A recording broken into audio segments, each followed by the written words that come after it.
एक दुखी व्यक्ति गौतम बुद्ध के पास आया और अपने दुखी का कारण बताने लगा। तभी गौतम बुद्ध ने एक कहानी सुनाई। कभी हिमालय के घने वनों में एक हाथी रहता था। उसका शरीर चांदी की तरह चमकीला और सफेद था। उसकी आंखें हीरे की तरह चमकदार थीं। उसकी सूंड सुहागा लगे सोने के समान कांतिमय थी। उसके चारों पैर तो मानो लाख के बने हुए थे। वह 80,000 गजों का राजा भी था। वन में विचरण करते हुए एक दिन सीलवा ने एक व्यक्ति को विलाप करते हुए देखा। उसकी भंगिमाओं से यह स्पष्ट था कि वह उस निर्जन वन में अपना मार्ग भूल बैठा था। सीलवा को उस व्यक्ति की दशा पर दया आई। वह उसकी सहायता के लिए आगे बढ़ा, मगर व्यक्ति ने समझा कि हाथी उसे मारने आ रहा था। अतः वह दौड़कर भागने लगा। उसके भय को दूर करने के उद्देश्य से सीलवा बद्धी शालीनता से अपने स्थान पर खड़ा हो गया, जिससे भागता आदमी भी थम गया। सीलवा ने ज्यों ही पैर फिर आगे बढ़ाया, वह आदमी फिर भाग खड़ा हुआ, और जैसे ही सीलवा ने अपने पैर रोके, वह आदमी भी रुक गया। 3 बार जब सीलवा ने अपने उपक्रम को वैसे ही दोहराया, तो भागते आदमी का भय भी भाग गया। वह समझ गया कि सीलवा कोई खतरनाक हाथी नहीं था। तब वह आदमी निर्भीक होकर अपने स्थान पर स्थिर हो गया। सीलवा ने तब उसके पास पहुंचाकर उसकी सहायता का प्रस्ताव रखा। आदमी ने तत्काल उसके प्रस्ताव को स्वीकार किया।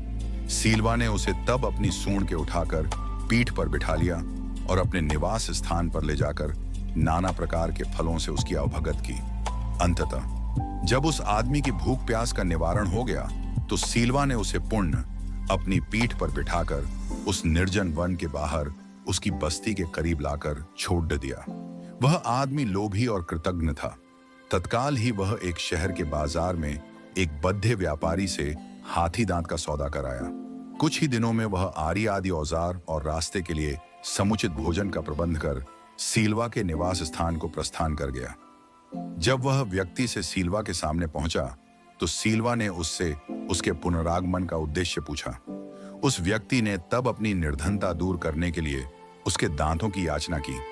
उन दिनों सीलवा दान पारमी होने की साधना कर रहा था। अतः उसने उस आदमी की याचना को सहर्ष स्वीकार कर लिया तथा उसकी सहायता के लिए घुटनों पर बैठ गया, ताकि वह उसके दांत काट सके। उस व्यक्ति ने शहर लौटकर सीलवा के दांतों को बेचा और उनकी भरपूर कीमत भी पाई, मगर प्राप्त धन से उसकी तृष्णा और भी बलवती हो गई। वह महीने भर में फिर सीलवा के पास पहुंचकर उसके शेष दांतों की याचना कर बैठा। सीलवा ने उस पुण्य अनुग्रहित किया। कुछ ही दिनों के बाद वह लोभी फिर से सीलवा के पास पहुंचा और उसके शेष दांतों को भी निकालकर ले जाने की इच्छा जताई। दान परायण सीलवा ने उस व्यक्ति की इस याचना को भी सहर्ष स्वीकार कर लिया। फिर क्या था, क्षण भर में वह आदमी सीलवा के मसूड़ों को काट छेद कर उसके सारे दांत समूल निकालकर और अपने गंतव्य को तत्काल प्रस्थान कर गया। खून से लथपथ, दर्द से व्याकुल कराहता सीलवा फिर जीवित न रह सका और कुछ समय उपरांत दम तोड़ गया। लौटता लोभी जब वन की सीमा भी नहीं पार कर पाया था, तभी घड़ती अचानक फट गई और वह आदमी काल के गाल में समा गया। तभी वहां वास करती हुई एक वृक्ष यक्षिणी ने यह गान गाया।